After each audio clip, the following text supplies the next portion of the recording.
সবাইকে স্বাগত জানাচ্ছি আমাদের আজকের এই বিশেষ বিশ্লেষণে। আজ আমরা অত্যন্ত হৃদয়স্পর্শী এবং দারুণ শিক্ষণীয় একটা গল্প নিয়ে আলোচনা করব।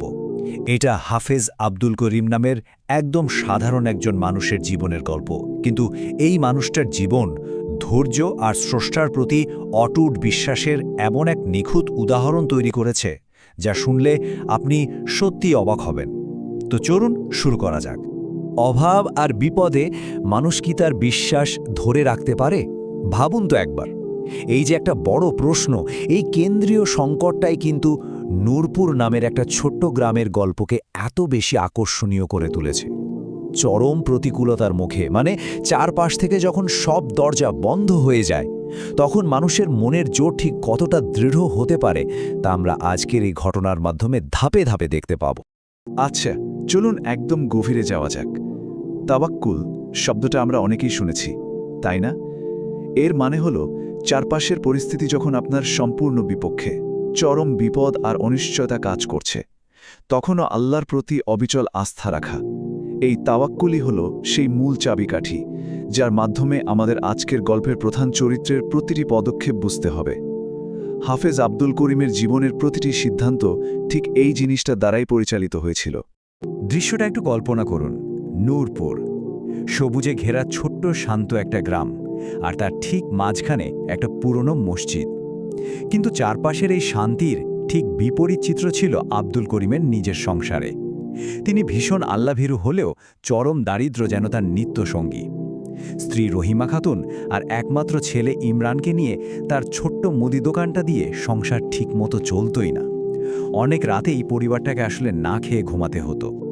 এত অভাব, এত কষ্ট, কিন্তু মানুষটার মানসিকতা দেখলে আপনি অবাক হয়ে যাবেন।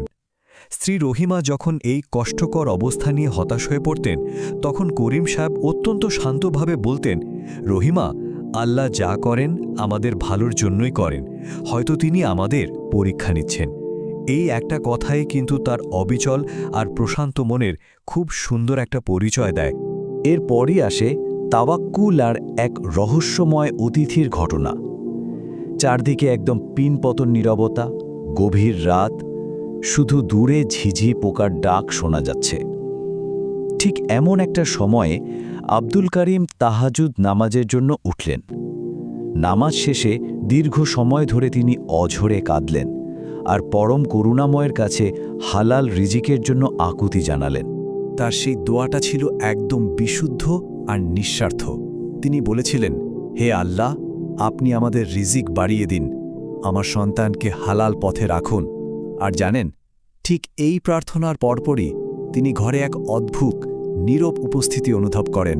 তিনি কাউকে দেখতে পায়নি ঠিকই, কিন্তু এমন একটা অনুভূতি হয়েছিল যেন কেউ একজন ঠিক তার পাশেই দাঁড়িয়ে আছে। দোয়া ঠিক কয়েকদিন পরের কথা, অবিশ্বাস্য একটা ঘটনা ঘটল। সম্পূর্ণ অচেনা, পরিপাটি আর খুব শান্ত স্বভাবের এক ব্যক্তি হঠাৎ করেই তার দোকানে এলেন। এসে তিনি দোকানে থাকা সব চাল একসাথে কিনে নিলেন। শুধু তাই না, তিনি ন্যায্য দামের চেয়েও অনেক বেশি টাকা দিয়ে গেলেন। এই ঘটনাটাই ছিল করিম সাহেবের ডুবতে থাকা ব্যবসার একদম প্রথম ঘুরে দাঁড়ানোর মুহূর্ত। তবে লোকটা চলে যাওয়ার সময় যে কথাগুলো বলে গিয়েছিলেন তা কিন্তু খুবই গুরুত্বপূর্ণ।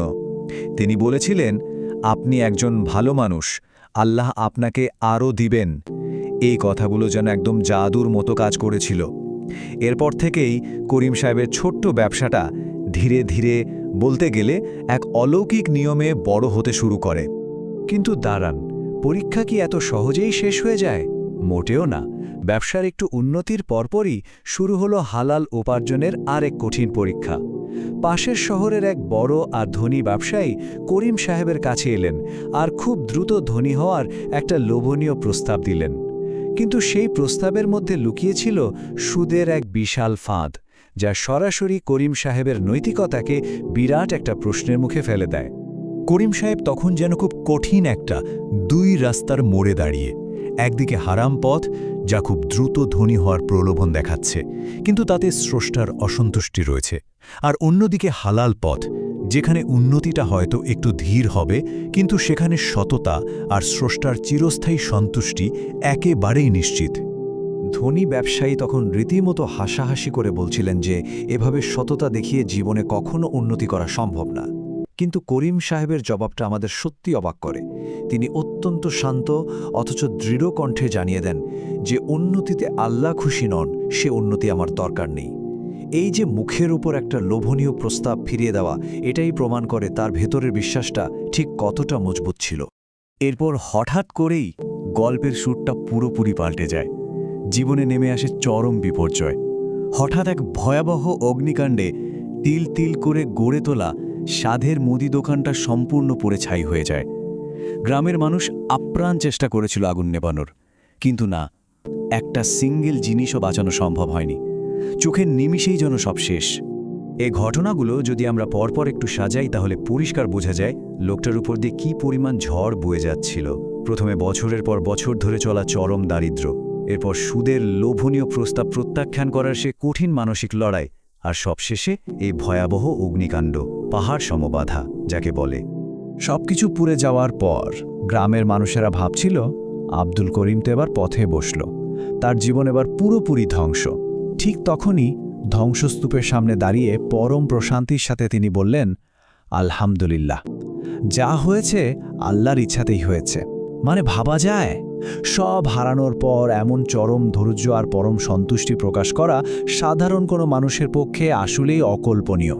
এত বড় একটা ধাক্কা, তারপরও মানুষটা কিন্তু ভেঙে পড়েননি, বরং নিজের এই দুর্ভাগ্যটাকে ছেলে ইমরানের জন্য একটা বড় শিক্ষণীয় বিষয় হিসেবে তুলে ধরেন। তিনি সন্তানকে বোঝান যে এই দুনিয়াটা শুধুই একটা পরীক্ষার জায়গা, এখানে কষ্ট আসতেই পারে, কিন্তু আসল জীবন হলো আখিরাত বা পরকাল। বাবার এই অবিচল বিশ্বাস ছোট্ট ইমরানের জীবনে এক গভীর আর দীর্ঘস্থায়ী প্রভাব ফেলেছিল। আগুন লাগার পর যখন মনে হচ্ছে সব কিছু শেষ, ঠিক তখনই সেই পুরনো রহস্য আবার সামনে এসে দাঁড়ায়। অগ্নিকাণ্ডের কিছুদিন পর হঠাৎ করেই সেই মানুষটি আবার গ্রামে ফিরে আসেন। আমাদের মনেও নিশ্চয়ই এতক্ষণে এই বড় প্রশ্নটা জাগছে, তাই না? কে ছিলেন এই অচেনা ব্যক্তি? আর এখানেই আসে গল্পের সবচেয়ে চমৎকার মোড়টা। সেই অচেনা ব্যক্তি ফিরে এসে করিম সাহেবকে বলেন যে আল্লাহ তাকে সাহায্যের জন্যে পাঠিয়েছেন। এরপর তিনি সম্পূর্ণ নিজের খরচে করিম সাহেবের জন্য আগের চেয়েও বড় আর সুন্দর একটা নতুন দোকান তৈরি করে দেন। কিন্তু মজার ব্যাপার হলো, এত কিছুর পরও রহস্যময় সেই মানুষটি অনেকগুলো বছর নিজের আসল পরিচয় একদম গোপন রেখেছিলেন। আসল রহস্যটা খোলে অনেক বছর পর। করিম সাহেব যখন বৃদ্ধ, তখন সেই ব্যক্তি অবশেষে নিজের পরিচয় দেন। তিনি বলেন, আমি সেই ব্যক্তি যাকে আপনি এক রাতে ক্ষুধার্ত অবস্থায় বিনা দামে খাবার দিয়েছিলেন। আপনার সেই দানই আজ আপনাকে এই অবস্থানে নিয়ে এসেছে। এই আবেগঘন মুহূর্তটা আমাদের চোখে আঙুল দিয়ে দেখিয়ে দেয় যে গভীর রাতে করা একটা ছোট্ট নিঃস্বার্থ সাহায্য কিভাবে মানুষের পুরো ভাগ্যটাই বদলে দিতে পারে। তো পুরো ঘটনা থেকে আমরা আসলে কি বুঝতে পারলাম? এই পয়েন্টগুলো খেয়াল করুন। এগুলো করিম সাহেবের জীবনের ঘটনা দিয়েই একদম প্রমাণিত। আল্লাহর উপর ভরসা রাখলে কিভাবে নিরাশা দূর হয়, হারাম বর্জন করলে কিভাবে হালাল রিজিকের পথ খোলে, বিপদে অটুট ধৈর্য কিভাবে জীবন বদলে দেয়, আর সবশেষে একটা সামান্য ভালো কাজও কিভাবে বিশাল ফলাফল বয়ে আনতে পারে, সেটা আজ আমাদের কাছে একদম পরিষ্কার, তাই না? আমরা একেবারে আলোচনার শেষে চলে এসেছি। শেষ করার আগে একটা গভীর দর্শন আমাদের সবার মনে রাখা উচিত। দুনিয়ার কষ্ট সাময়িক, কিন্তু আল্লাহর সন্তুষ্টি চিরস্থায়ী। যারা অটল থাকে তাদের জন্য এমন সব দরজা খুলে যায় যা তারা হয়তো কখনো কল্পনাও করতে পারেনি। তবে সবশেষে একটা প্রশ্ন আপনাদের জন্য রেখে যেতে চাই। চরম বিপদের মুহূর্তে আমরা কি সত্যি করিম সাহেবের মতো সেই অটুট বিশ্বাস আর নিঃস্বার্থ মনটা ধরে রাখতে পারব?